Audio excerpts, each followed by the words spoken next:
এবার প্রধানমন্ত্রী আবাস যোজনার বাড়ি দেওয়া নিয়ে দারুণ একটি খুশির খবর চলে এসেছে। কয়েকদিনের মধ্যেই হয়তো আবাস যোজনার টাকা আপনাদের ব্যাংক অ্যাকাউন্টে জমা হয়ে যেতে পারে।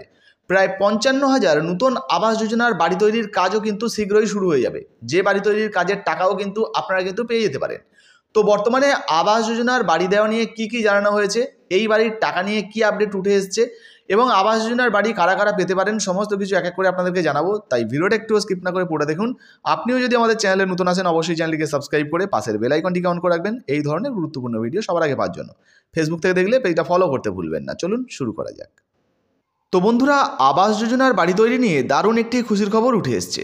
দেখুন, বলা হয়েছে কেন্দ্রীয় অনুমোদন মিলেছে, কিন্তু তাও তৈরি হয়নি ৫৫,০০০ আবাস যোজনার বাড়ি। রিপোর্ট পেয়েই নড়ে চড়ে বসলো নবান্ন। তো বুঝতে পারছেন, ইতিমধ্যে কেন্দ্রীয় সরকারের তরফ থেকে অনুমোদন দেওয়া হয়েছে, কিন্তু এখনও পর্যন্ত ৫৫,০০০ বাড়ি তৈরি করা হয়নি। তো এই বিষয়ে কি আপডেট উঠে এসেছে, কারা কারা এই বাড়ি পেতে চলেছেন, সমস্ত কিছু এক এক করে আপনাদেরকে জানাবো। তো দেখুন বন্ধুরা, এখানে বলা হয়েছে প্রধানমন্ত্রী গ্রামীণ আবাস যোজনা প্রকল্পে কেন্দ্রের অনুমোদনের পরেও রাজ্যে এখনও পর্যন্ত তৈরি হয়নি ৫৫,০০০ আবাস যোজনার বাড়ি। সম্প্রতি রাজ্যের পঞ্চায়েত দপ্তরের রিপোর্টে সামনে এসেছে এমনই চাঞ্চল্যকর তথ্য। তো বুঝতে পারছেন, ইতিমধ্যে কিন্তু নতুন তথ্য চলে এসছে, আর এই পরিসংখ্যান দেখে ক্রুদ্ধ নবান্ন। সঙ্গে কি বলা হয়েছে, দেখুন, বর্তমানে এই প্রকল্পে কেন্দ্র অর্থ বরাদ্দ বন্ধ রেখেছে রাজ্যকে। এর আগে এই প্রকল্পে কেন্দ্রের দেওয়া বরাদ্দের মধ্যে এত সংখ্যক বাড়ি তৈরির কাজ কেন শেষ হয়নি তা নিয়ে ক্রুদ্ধ নবান্ন। তো বুঝতে পারছেন, বর্তমানে কিন্তু রাজ্য সরকারকে ইতিমধ্যে কেন্দ্রীয় সরকার এই আবাস যোজনার বাড়ি তৈরির জন্য টাকা নতুন করে দিচ্ছে না, কিন্তু এর আগে যে টাকাগুলো দেওয়া হয়েছে, দেখুন বলা হয়েছে এর আগে এই প্রকল্পে কেন্দ্রের দেওয়া বরাদ্দের মধ্যে এত সংখ্যক বাড়ি তৈরির কাজ কেন শেষ হয়নি। অর্থাৎ এর আগে যে সমস্ত টাকাগুলো দেওয়া হয়েছিল সেই টাকা দিয়েও কিন্তু এখনও পর্যন্ত প্রচুর সংখ্যক বাড়ি, অর্থাৎ প্রায় ৫৫,০০০ বাড়ি এখনও পর্যন্ত তৈরি হয়নি, যে টাকা কিন্তু দিয়ে দেওয়া হয়েছিল। সেই জন্যই কিন্তু ইতিমধ্যে নবান্ন ক্রুদ্ধ। সঙ্গে বলা হয়েছে, দেখুন, আবাস যোজনা প্রকল্পে আশানুরূপ কাজ না হয় একাধিক জেলার ভূমিকা নিয়েও ক্রুদ্ধ নবান্নের প্রশাসনিক কর্মকর্তারা। তো বুঝতেই পারছেন, ইতিমধ্যে আবাস যোজনার বাড়ি তো পাস হয়ে গেছে, টাকা তো পাস হয়ে গেছে, কিন্তু প্রচুর মানুষরা এখনও পর্যন্ত এই বাড়ি পাননি বা বাড়ি কিন্তু তৈরি হয়নি।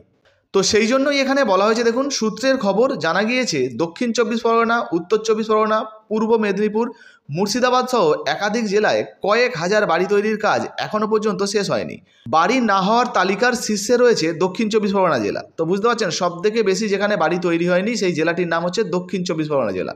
ফলত অবিলম্বে জেলা শাসকদের এই বাড়ি তৈরির কাজ শেষ করার নির্দেশ দিল নবান্ন। তো বুঝতেই পারছেন, ইতিমধ্যে দক্ষিণ ২৪ পরগনায় যে সমস্ত বাড়িগুলো তৈরি হচ্ছে না সেই সমস্ত বাড়িগুলোও যাতে তৈরি করে দেওয়া যায়, সেই জন্যই কিন্তু জেলা শাসকদেরকে নির্দেশ দেওয়া হয়েছে নবান্নের তরফ থেকে। তো এই মুহূর্তে আপনাদের জন্য কিন্তু খুশির খবর রয়েছে, খুব শীঘ্রই হয়তো আবাস যোজনার বাড়ি তৈরির কাজ নতুনভাবে শুরু হয়ে যাবে এবং আপনারা যারা এখনও পর্যন্ত বাড়ি পাননি তারা কিন্তু আবাস যোজনার বাড়ি পেয়ে যেতে পারেন। শুধু যে দক্ষিণ ২৪ পরগনায় এই নতুন বাড়ি তৈরি হবে এমনটা নয়, দক্ষিণ ২৪ পরগনার পাশাপাশি উত্তর ২৪ পরগনা, পূর্ব মেদিনীপুর, মুর্শিদাবাদ সহ একাধিক যে সমস্ত জেলায় বাড়ি তৈরি হয়নি, যারা ঘর পাননি তারা কিন্তু প্রত্যেকেই এই ঘর পেতে পারেন বা ঘরের জন্য টাকা পেতে পারেন। তো এই মুহূর্তে আবাস যোজনার লিস্টে আপনার নাম এসছে কিনা বা আপনি আবাস যোজনার ঘর পেয়েছেন কিনা অবশ্যই নিচের কমেন্ট বক্সে কমেন্ট করে জানাবেন, বা পেতে চান কিনা সেটাও লিখে জানাতে ভুলবেন না। ভিডিও ভালো লাগলে ভিডিওতে একটি লাইক দিয়ে ভিডিওটা ফেসবুকে হোয়াটসঅ্যাপে বেশি বেশি করে শেয়ার করবেন। ফেসবুক থেকে দেখলে আমাদের পেজটা ফলো করতে ভুলবেন না। ধন্যবাদ।